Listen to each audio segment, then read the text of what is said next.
we're good to go. Good morning. Bonjour tout le monde. What a beautiful, glorious Monday morning. Welcome all to the Canadian War Museum. Bonjour tout le monde. Je m'appelle Yasir Naqvi. Je suis député fédéral pour la circonscription de Ottawa Centre. Welcome to my community of Ottawa Centre. I'm blessed to have such beautiful Ottawa River that is shared with my very good friend and colleague Anita Vandenbeld, who's the Member of Parliament for Ottawa West and Nepean. So we feel like we're joint stewards of this beautiful Ottawa River that defines our city, our country so much. I want to acknowledge that we are meeting and gathered on the traditional and unceded and unsurrendered territory of the Algonquin and Anishinaabe people. The recognition is an important one because it also gives us this responsibility, along with the Indigenous peoples of this land, to be better stewards of this land. We have lived off this land, and we have progressed on this land, and we have a lot of work to do to learn from Indigenous people to be better stewards of this land based on their traditions and their history and culture.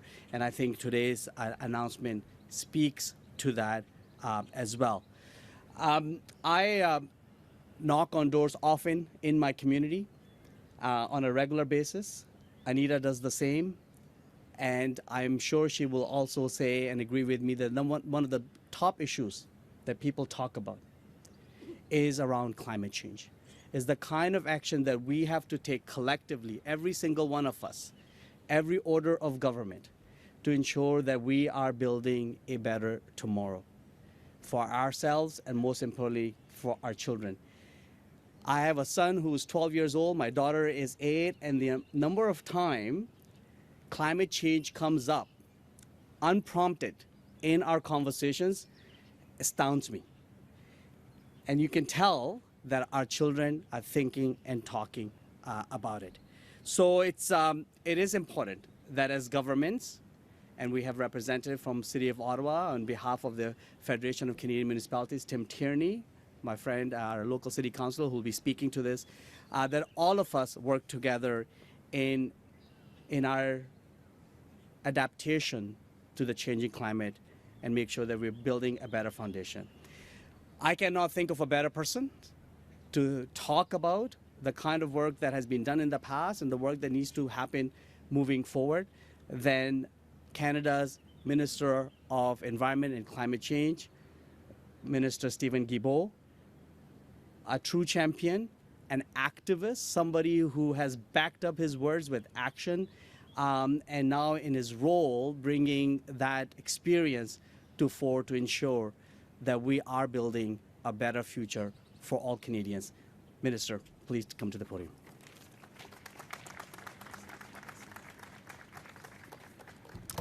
Merci beaucoup, Yasir. Très heureux d'être avec vous aujourd'hui. Bonjour tout le monde.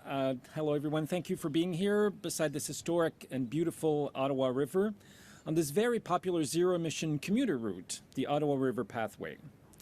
As Yasir said, and I would like to reiterate the fact that Ottawa is built on the unceded territory of the Anishinaabe Algonquin people, whose culture and presence have nurtured and continue to nurture this land.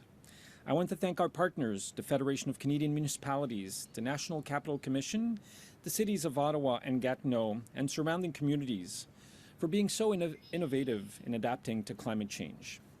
They say that necessity is the mother of invention, and like many communities and cities across Canada, you've adapted to the realities of our changing world. We're here to talk today about building stronger, more livable, and more resilient communities all across the country. It is a matter of fairness for all, in opportunities today, but also in generational fairness.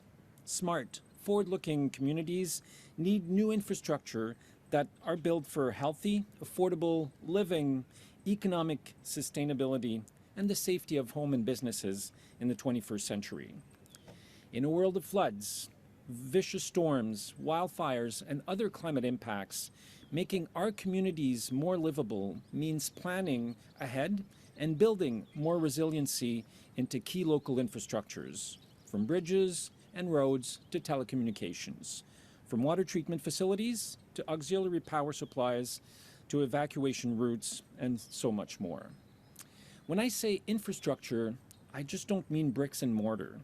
I also mean protecting and expanding green spaces to both encourage biodiversity and to help against flash floods. This is taking place in many communities along the Ottawa River. Many municipalities have already upgraded their wastewater facilities in response to flood risks. And after the major floods of 2017 and 2019, the community really came together to build retaining walls and plant trees to reduce soil erosion along riverbanks. La rivière des Outaouais est puissante. Elle génère de l'électricité. Elle forme des rapides spectaculaires très prisés par les kayakeurs. Mais elle cause aussi beaucoup d'érosion sur ses rives et la Commission de la capitale nationale est en train d'étudier ces changements et d'agir pour limiter leurs impacts, notamment par la réhabilitation d'une grande partie des pistes cyclables qui longent la rivière comme celle-ci derrière nous. C'est un réseau de transport zéro émission que les gens d'ici utilisent à longueur d'année. La mobilisation à l'échelle locale est tellement importante pour nous aider à nous adapter et sauvegarder nos communautés et nos espaces naturels. On le voit dans le travail colossal des pompiers et des premiers répondants qui combattent les incendies de forêt dans l'Ouest canadien en ce moment. Municipalities know best what kinds of climate impacts they face and what are their top local needs. It's local effort, the local ingenuity that makes the difference. So far, the federally funded Green Municipal Fund has financed over 2,000 projects to help communities transition to a sustainable future. But we want to keep going, to keep innovating. That's why starting today, the Government of Canada is offering additional support for municipalities through the Federation of Canadian Municipalities to carry out climate adaptation projects. I'm pleased to announce the launch of a new $530 million program, the Local Leadership for Climate Adaptation Initiative. This is one of the largest ever investment in building resilient communities and a key initiative under the National Adaptation Plan. Today, this historic commitment is open for funding proposals. We want to give communities the tools to plan for their unique needs, whether this is a new flood control dam and reservoir, upgrades to infrastructure like raised roads, or the creation of green spaces to help during heat waves and support biodiversity. In other communities across Canada, it could mean finding new methods to reduce the risk of wildfires or to make roads and buildings more resilient to hurricanes. I will let City Councillor Tim Tierney give us more details about project funding on behalf of the FCM. We know that for municipalities and local partners, predictable long-term funding is essential to prepare communities for a changing climate. Every dollar we invest in prevention and preparation can save up to $15 in cost related to climate impacts. This is what adaptation is all about. To use a hockey analogy, it's about playing both offense and defense at the same time. That's why we've partnered with the FCM for a long time now. The Green Municipal Fund was largely focused on energy efficiency projects to help communities cut costs and reduce the emissions that fuel climate change. You've shown tremendous efficiency again and again in doing this type of work. We now have expanded your challenge and opportunity to work on climate adaptation and resiliency.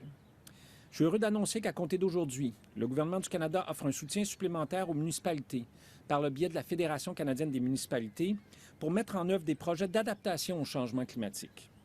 Nous lançons la nouvelle initiative Leadership local pour l'adaptation au changement climatique qui représente un investissement de 530 millions de dollars.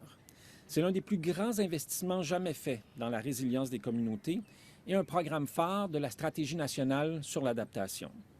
Les projets éligibles comprennent plusieurs activités comme des mesures de prévention des inondations ou des incendies de forêt, des travaux d'infrastructure ou la création d'espaces verts pour atténuer les canicules et soutenir la biodiversité. Le conseiller municipal Tim Tierney va nous donner plus de détails sur le financement des projets au nom de la Fédération canadienne des municipalités. Pour appuyer la stratégie nationale d'adaptation, le gouvernement du Canada a engagé plus de 2 milliards de dollars depuis l'automne 2022 pour aider les municipalités et les communautés à faire face aux risques climatiques immédiats et futurs. Today, we kick off Canadian Environment Week. This year's theme is accelerating and restoration and drought resilience. I encourage you all to take part in various campaigns and activities happening all over the country. And I encourage you to apply to the new Local Leadership for Climate Adaptation Initiative. Partner with your local municipality. Apply for funding. The Government of Canada is beside you in our common and urgent challenge to prepare for a rapidly changing climate. Oui, la nécessité est mère de l'invention en matière d'adaptation au changement climatique. Mais un demi-milliard de dollars en soutien fédéral peut certainement aussi aider. Merci beaucoup. Thank you very much.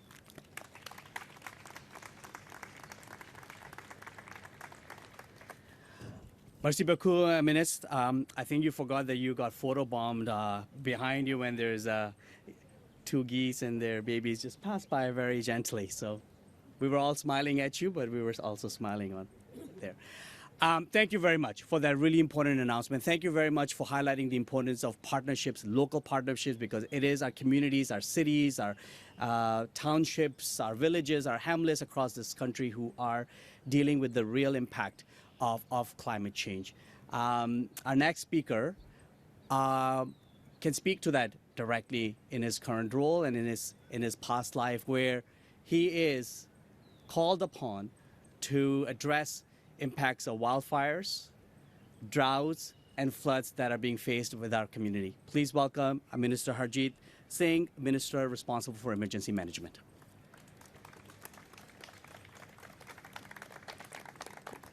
Thank you very much, Yasir. And I see that you had that nice little walkway for the geese too for Mr. Guilbeault. Hopefully you can do that for me. Minister of Environment only gets those things. Emergency preparedness gets all the stuff.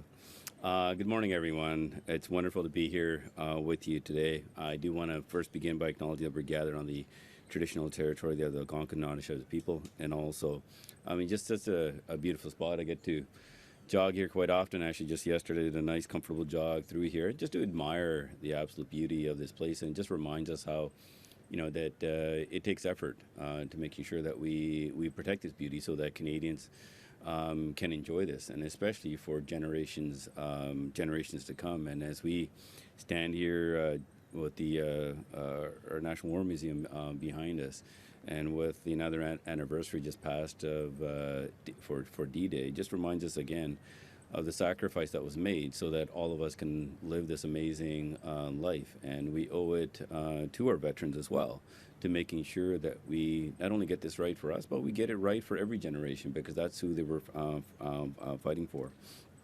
And Minister Guilbeault just spoke about the changing climate. As we know, extreme weather, heat waves, fires, floods, hurricanes, severe snowstorms, and any other type of extreme events are part of our Canadian life now, sadly. And we must deal with the severe and unrelenting impacts, because last year alone, over 6,000 wildfires destroyed nearly 15 million hectares in our country. Air quality and visibility were affected, even affecting our neighbors to the U.S. And also, tragically, 8 firefighters lost their lives while in service of Canada to fight the wildfires. We know that climate-related disasters are not going away and are projected to increase in frequency and also in severity. Already this year, we are witnessing a similar trend in the wildfire season, and we cannot forget the financial cost of the extreme weather events that are impacting Canadians. In 2025, Canada is expected to have $25 billion in losses relative to a stable climate scenario, or 50% of our projected GDP growth. And on an individual level, the cost of rebuilding and recovery are rising every single year. This is what today's announcement is all about. It's about building a stronger and more resilient communities, because we know that we must adapt to reduce the impacts of climate-related events and changes on all Canadians and from communities all across our country. And by being better prepared to the community level, right down to respond to recover for future extreme weather related events. Now, this is not only the right decision, but to move forward, because every dollar invested in adaptation measures, we save ourselves $15 in costs across our economy. Now, that's impactful. These reasons are exactly why investing in adaptation measures to make stronger communities is so important, and something that we are very proud to play a leadership role in.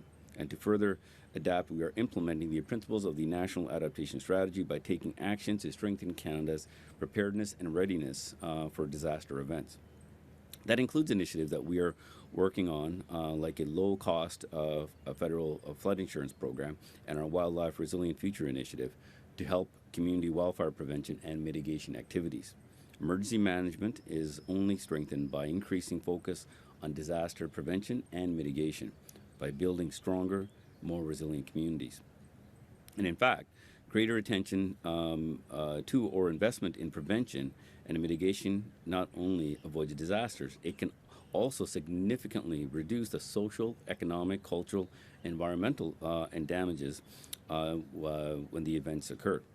These programs will give us the best possible chances to protect our homes, our livelihoods, and ourselves in the event of a disaster, and to build back better in order to help overcome the past vulnerabilities in the long term. And today's announcement of the local leadership for the Climate Adaptation Initiative will help support projects at the municipal level that will also protect Canadians and our infrastructure from the effects of climate change. Now, I've traveled to disaster-related affected areas all across the country. It's not just in my current portfolio, but even in my previous when I was Minister of Defense. And I also have to say that even when I was Minister of International Development, I traveled to the extreme weather impacts all over the world. So this is a global problem. And we have heard time and time again that we need more climate-resilient infrastructure. And this announcement represents a great example of the improvements in adaptation and disaster resilience we can achieve through the collaboration of all levels in government. Now, keeping Canadians safe is our shared priority, not just for today, but for every generation to come. We know that we will be judged in the future by the decisions that we make today. It remains deeply disappointing that in Canada, there are Conservative politicians who refuse to acknowledge that even climate change exists. Now, you will hear Conservative politicians talk about axing the tax, but you'll never hear about them coming up with an actual climate plan. And I'll be honest with you, I'm not going to be holding my breath on this as well. Canadians deserve leaders who will face the biggest challenge of our lifetime head on, and who will help them, and especially helping our communities prepare for the future. This is what we are doing here today by building infrastructure for a better future. We are focused on creating fairness for every generation. Thank you so much.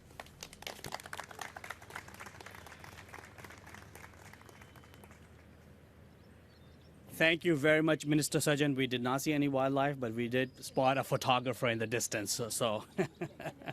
But thank you very much for your hard work, and thank you for those remarks. I'm really thrilled to welcome a personal friend of mine, Councillor Tim Tierney, who represents City of Ottawa. He's also the third Vice President of Federation of Canadian Municipalities. He tells me that he's so good at his job that he may get acclaimed as the second Vice President of FCM. I mean, that never really happens. So please welcome Tim Tierney.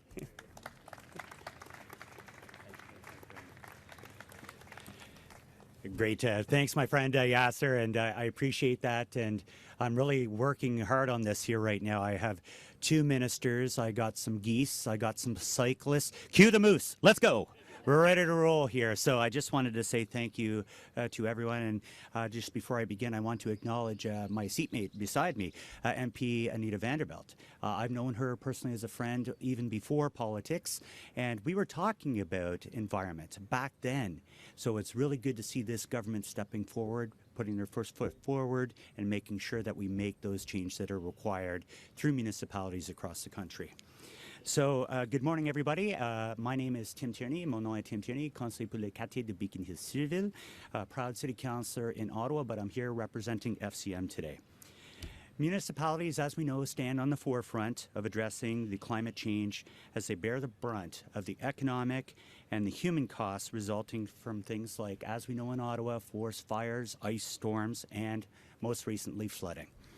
These extreme weather and natural disasters have highlighted the increase for better preparedness and resilience within government. That's why FCM's Green Municipal Fund, or GMF, is a vital part of municipalities transitioning to more sustainable practices sooner. The time is now. Since the inception in 2000, GMF has been successful in supporting thousands of green initiatives by municipalities and their local partners. Today, We'll be continuing to expand upon that support with the $530 million investment from the federal government to top up the Green Municipal Fund and adopt specific funding. The local leaders of Climate Adaptation Initiative, the LLCA for short, we always have to have a great acronym, I like this one though, and will equip local governments with the vital funding to develop more support for communities when it comes to resilience. The LLCA will provide $1 million for implementations of projects that are completed that address the climate adaptation plans, as well as communities looking to develop plans that currently don't have one are eligible for $70,000 to conduct the feasibility studies and risks assessments. The funding will go a long way in strengthening communities, sustainability, and capacity building efforts within our municipalities. Over the next 8 years, the funding will support 1,400 municipal adaptation projects. Bylaws taking action to prepare to adapt for changing climate along with reaching the net zero emissions. We can build communities and economies, and we're able to thrive for generations to come and lower the cost of climate change. Now, the Canadian Climate Institute estimates that every dollar spent on the adaptation measures will result in $13 to $15 in total benefits down the road. We are seeing communities like the City of Ottawa take local action. In the years since declaring a climate emergency within the City of Ottawa in 2019, the City of Ottawa has invested in several initiatives to adapt for the impacts of climate change and become a much more resilient city. We're taking the steps to prepare for potential risks of flooding, offer help to farmers during droughts, and growing our national urban forest. Today's announcement for the local leadership for climate adaptation initiative would be only possible without the support from our friends within the federal government. So I want to thank our federal partners and today Minister Guilbeault. Together we move forward towards a sustainable, prosperous future with our partners within the federal government. And it's only by working together that we become more effective and ensure sustainability for ourselves and the generations to come. Grand merci, thank you.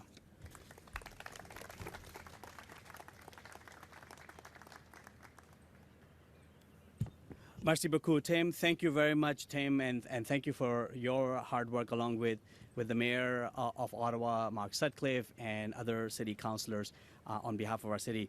Before we go to the media, I will be remiss if I did not invite my colleague, MP Anita Vandenbeld. Anita has been active on the issue around climate change and resilience building locally here in Ottawa, but nationally and internationally. It will be important to hear her perspective as well. Anita. Thank you very much. Merci beaucoup. What a beautiful day here today. And I just wanted to say here today, we are talking about building climate resilient communities all across the country. But right here in Ottawa, this is not something that's abstract. This is not something happening far away. We have seen it right here in our own communities. In my riding of Ottawa West Nepean, we were sandbagging. We had 2 1-in-100-year floods within the last 7 years. We've seen the derecho, we've seen tornadoes. And last summer, the beautiful Ottawa River behind us, we couldn't even see the other side because of the wildfire smoke.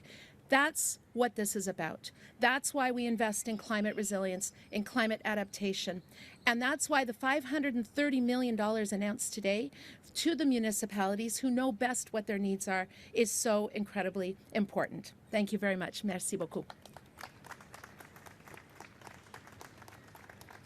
Thank you, Anita, for just bringing it home, to really making it clear what all this means. We will now move to media questions. I'm looking in the general direction. Somebody from the ministry is going to be emceeing. emceeing that. Oh, right there. Hi. Hello. Okay, in your hands.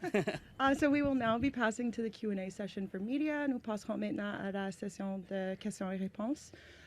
Please indicate your name and your media outlet before asking your question. Veuillez indiquer votre nom et votre média avant de demander votre question.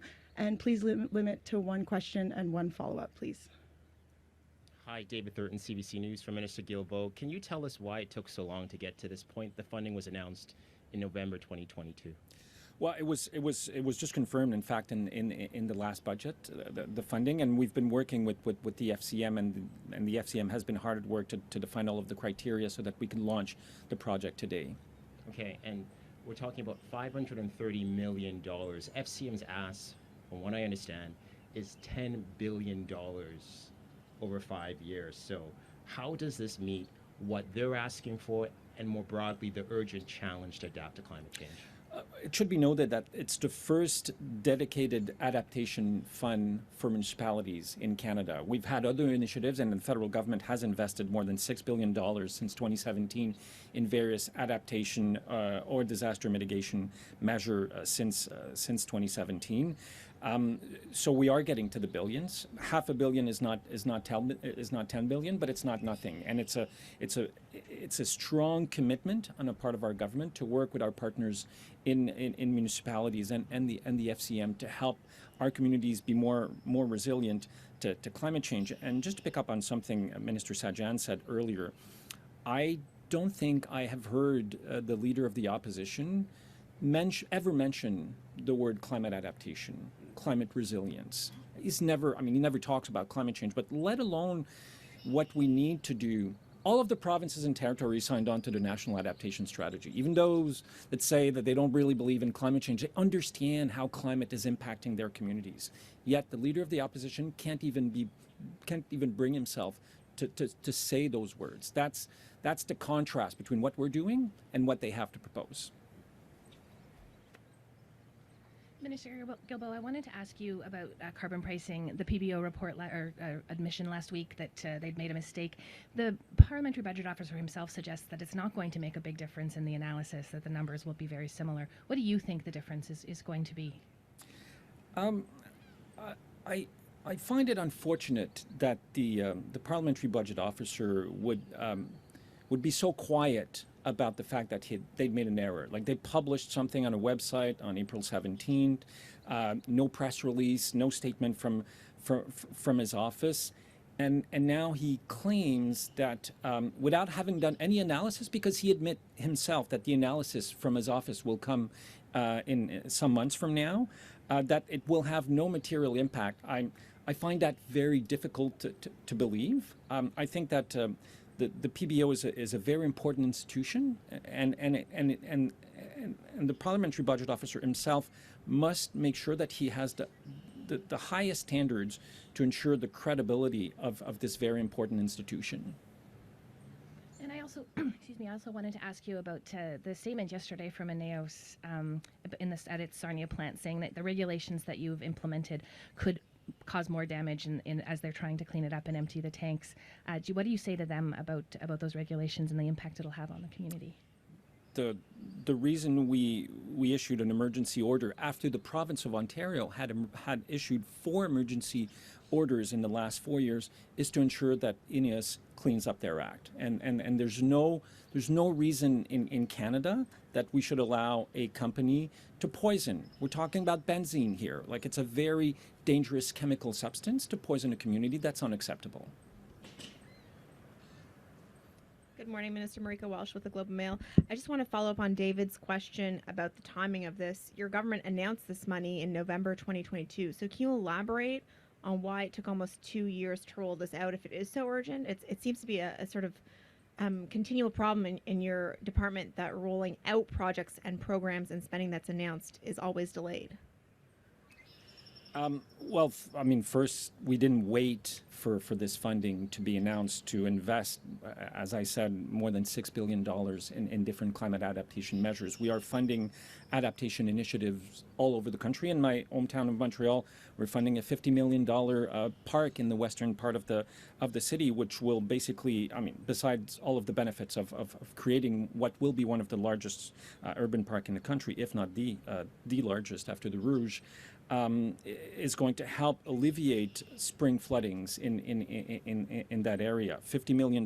We didn't wait to have that specific fund with FCM. So we've been already very proactive in working with Canadian municipalities. I'm as I said, the funding was confirmed in the last budget, and we're moving forward just a few weeks after the budget was tabled. Okay, as my follow-up, what would be the time frame? The applications are opening today, so what's the time frame now to get these projects actually started? How quickly will those applications be processed? I think someone from FCM would probably be better placed than me to talk about the specific timings for the approval of the projects. Tim? Thank you very much, Minister. So, of course, we want to work very quickly to ensure that we can start processing applications. FCM, obviously, our organization represents over 2,000 member municipalities, and they're anxious to see this funding. We also have our AGM in Calgary this week, so many members. We're very happy to hear about this funding, and we'll certainly be looking at how expeditious we can be in getting those applications put in place. Thank you. Bonjour, Olivier Ferron-Boissé de TVA. Un peu dans la même veine, on sait que les municipalités du Québec vont devoir passer par le gouvernement provincial pour ces projets-là. Êtes-vous confiant qu'ils vont pouvoir obtenir ces fonds-là au même rythme que les autres municipalités, considérant l'urgence dans certaines municipalités de mettre ces projets-là en place? Je vous dirais que je le souhaite du plus profond du cœur. En fait, je pense que cette question-là devrait être posée au gouvernement du Québec, puisque c'est le gouvernement du Québec qui va devoir décider de la rapidité avec laquelle il est prêt à faire en sorte que les municipalités québécoises puissent bénéficier de ce financement-là, mais nous, on souhaite que ça se fasse le plus rapidement possible. Les municipalités qui pourront appliquer doivent avoir, j'en comprends, un plan d'adaptation au changement climatique. Quelle proportion de municipalités n'en ont pas actuellement au pays? C'est une excellente question, mais il y a une partie du financement qui est annoncé aujourd'hui qui va pouvoir servir à aider les municipalités à développer des plans d'adaptation. Je n'ai pas la réponse. Tim, I don't know if you... If you're doing French publishing. Do you know how many municipalities don't have adaptation plans? Yeah, no, unfortunately. On va vous trouver la réponse. Je l'ai pas en tête, mais on va vous trouver la réponse. Merci.